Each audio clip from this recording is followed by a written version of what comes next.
जय जय श्री हितहारी। यमुना विहार कुंज, राधा पिय केली कुंज। उधर यमुना विहार कुंज और ये राधा पिय केली कुंज। यमुना जी बिल्कुल तट पर प्रवाहित हो रही हैं।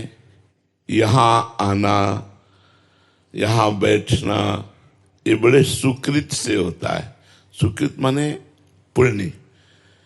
बिना भगवान की कृपा के, बिना किशोरी जी की कृपा के ये मिलन, यहाँ बैठकर भगवत चर्चा सुनना ये संभव हो ही नहीं सकता। श्री राधिका कृपा बिनु सबके मनन अगम्य। श्री जी कृपा न करे तो इस क्षेत्र में प्रवेश न हो, वृंदावन में मन के द्वारा भी आप चिंतन न कर पावे। तो जब कृपा हुई है, आप यहाँ विराजमान हुए हैं, तो थोड़ी देर सत्संग सुनिए और उसे अपने जीवन में आचरण में उतारिए। जी श्री हरिवंश महाराज जी, प्रश्न है, जीवन में रस कैसे आए? जी। उत्तर है, इसके लिए इच्छा होनी चाहिए। हाँ, भगवद रस प्राप्ति की इच्छा उसी के हृदय में उत्पन्न हो सकती है। भगवान श्री कृष्णचंद्र जी ने गीता जी में कहा, भोगैश्वर्य प्रसक्तानाम तया प्रहत चेतसाम व्यवसायत्मिका बुद्धि समाधो न विधीयते। जिसने अपने चित्त को भोगों के चिंतन में और इंद्रियों को भोगों में फंसा दिया है, वो कभी भगवत रस प्राप्ति की, भगवत प्राप्ति की इच्छा भी नहीं कर सकता। ये श्री भगवान के वचन है। हमारी 5 ज्ञानेंद्रियां शब्द, स्पर्श, रूप, रस, गंध, इनका भोग करने के लिए हर समय प्रयत्नशील रहती हैं और मन इनका मुखिया वो संसार के चिंतन में ही सुख मानता है। तो कैसे भगवत रस आवे? भगवान कृपा करे और हमें साधु समागम मिले। संत समागम में हमारे को ये जब पता चले कि मनुष्य जीवन का लक्ष्य भोग ही भोगना नहीं है, भगवत प्राप्ति करना है।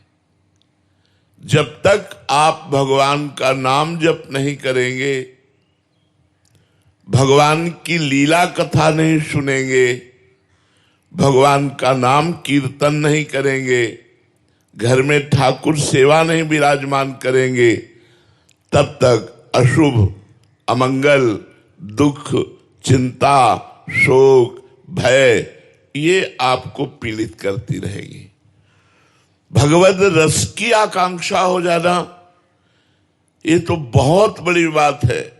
भगवद रस, मैं कब प्रभु को देखूं, मैं कब प्रभु का नाम लेकर के रोते हुए उनको पुकारूं, मैं कब प्रभु के प्रेम में विकल हो करके रात दिवस का पता ना रहे और उन्हीं के चिंतन में डूबा रहूं, यह है भगवत रस। इसकी आकांक्षा संत समागम से प्रकट होती है। इसलिए गोस्वामी तुलसीदास जी ने कहा, शुद्ध दाराधन लक्ष्मी पापियों के घर होए और संत समागम हरि कथा तुलसी दुर्लभ दोए। दुर्लभ क्या है? संतों का मिलना। और फिर दुर्लभ क्या है? उनके उपदेश सुनना और उपदेश को अपने आचरण में उतार लेने से भगवत रस की आकांक्षा उत्पन्न हो जाती है। तो हम भगवत रस चाहें, पर चाहें कैसे? हम तो अभी माया के विविध प्रकार के भोग रस में अपने मन को लगाए हुए हैं। इसलिए हमारा मन भगवत रस के लिए लालायित नहीं होता। नहीं, जिस समय भगवत रस के लिए लालसा प्रकट हो जाती है तो ब्रह्मादिक के भोग सब ब्रह्मादिक के भोग सब विष सम लागत ताहि, नारायण ब्रज चंद की लगन लगी है जाहि। जिसे भगवत रस की लगन लग जाती है उसे ब्रह्मा के भी भोग विष के समान लगते हैं। मृत्यु लोक के मलिन भोगों की तो बात जाने दो। इसलिए सत्संग से जो हमें सुनने को मिला कि मनुष्य जीवन का परम लाभ भगवत प्राप्ति है, और भगवत प्राप्ति नाम जप से होती है, भगवान की कथा सुनने से होती है, भगवान की सेवा करने से होती है, समाज का परोपकार भाव से, सेवा भाव से सेवन करने से होती है। इन बातों को अपने जीवन में उतारिए, परोपकार कीजिए, रोज नियम से नाम जप कीजिए, ठाकुर जी को बिना अर्पित किए कुछ खाइए पिए नहीं। अगर पानी भी पीना है तो मन से भगवान को अर्पित कीजिए। भोजन पाना है, मान लो प्रगट में भोग नहीं लगा सकते तो 1 मिनट रुकिए, ठाकुर जी को अर्पित कीजिए। हे प्रभु, आपके द्वारा दिए हुए इस प्रसाद को मैं पा रहा हूं, मेरी बुद्धि शुद्ध हो और आपका सुमिरन हो, अच्छे आचरण हो, प्रार्थना कीजिए। वही भोजन आपकी बुद्धि को पवित्र कर देगा और अंदर से भगवत रस की चाह प्रकट हो जाएगी। जी, अगला प्रश्न है, साधन की दृष्टि से आपस में मेलजोल कितना बढ़ाना चाहिए? बिल्कुल नहीं।